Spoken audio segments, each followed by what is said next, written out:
Les sportifs luçonnais étaient à l'honneur il y a quelques jours à l'occasion des Trophées des sports. Au cours de la soirée, 9 récompenses ont été distribuées à des sportifs, des équipes, des bénévoles et des encadrants. Un moment festif et joyeux qui permet de souligner le dynamisme luçonnais en matière de sport. C'est vrai que c'est une belle soirée ce soir encore une fois pour ces trophées des sports. Comme je l'ai dit en préambule, tous les sports sont représentés ce soir, que ce soit la compétition, le loisir, le sport adapté, le sport santé aussi, les bénévoles, les dirigeants, les adhérents, voilà, tout le monde est récompensé. Et c'est vrai que de par les démonstrations très diversifiées, on voit effectivement que Luçon est vraiment une ville sportive et dynamique. En catégorie collective départementale, l'équipe masculine des 13-14 ans du tennis club a été récompensée pour son titre de meilleure équipe de Vendée en championnat. En encadrement sportif, la récompense est allée à Lilian Génoël, représenté par Jackie Chauveau, le responsable de l'école de football.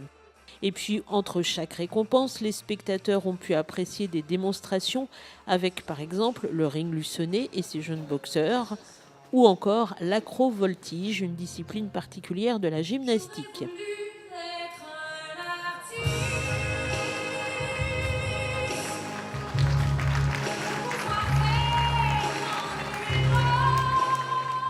Car c'est aussi le but de la soirée, découvrir des sports dont on entend parfois peu parler. Oui, ça fait très plaisir de voir tous ces jeunes évoluer dans des disciplines très différentes.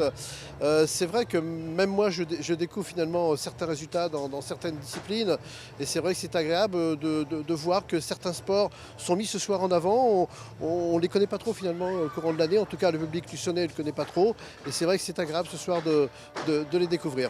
Côté trophée encore, celui de la catégorie individuelle régionale est revenu à Timothée Gâteau, 4e du championnat de Vendée cyclisme et 1er du challenge régional mayennais. Celui du bénévolat a été remis à Ghislaine Pison qui a créé le club de Tai Chi Kwan en 2004 et qui depuis œuvre avec passion pour son association. Le bénévolat, c'est donner évidemment beaucoup de son temps et c'est aussi une façon très humaine de partager une passion. Et avec l'association, c'est un peu comme si avec quelques-uns, on avait construit un bateau. Bon, j'étais, c'est vrai, le capitaine, mais j'ai eu aussi un équipage magnifique. Et puis les passagers sont dans le bateau et tout le monde est très très heureux de pratiquer. Et là encore, notamment à travers une très belle démonstration, le public a pu découvrir cette discipline.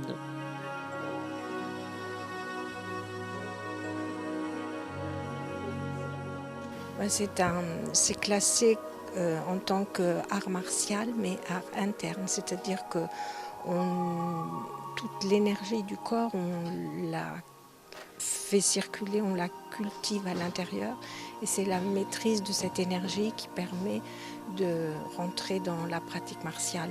Si on cultive beaucoup notre énergie interne, on dégage tellement de puissance qu'en fait, personne ne vient se confronter à nous et qu'on n'a même plus besoin de se battre. En loisir, le trophée a été remis à Sonia Arignon, joueuse handisport de badminton, mais également à Jacques Baron, marathonien depuis quelques années. Il en a couru 26 en 2018 et c'est devenu pour lui une véritable passion. C'est venu naturellement après avoir commencé l'entraînement au jogging, enfin du moins au club athlétique luçonnais il y a 16 ans maintenant. Et puis à force de faire des courses 10 km, 21 km, je m'étais fixé de faire un marathon pour mes 40 ans, donc il y a 14 ans. Et depuis, vous en êtes à 95, c'est ça? Au début j'en faisais 1 ou 2 par an comme disaient les entraîneurs et au fil du temps, à force de rencontrer des gens qu'on font un peu plus, eh bien j'en ai fait 6-7 et puis depuis 3 ans j'ai accéléré la cadence. Jacques Baron courra son 100e marathon le 11 mai prochain à Blaye. Chapeau. Et puis enfin, le trophée en catégorie nationale individuelle a été remis à la judoka Cyrielle Vaubourdol, première de la demi-finale du championnat de France cadette, et en catégorie collective à l'équipe senior mixte de Boule lyonnaise, vice-championne de France en triplette mixte. Bravo à tous ces sportifs.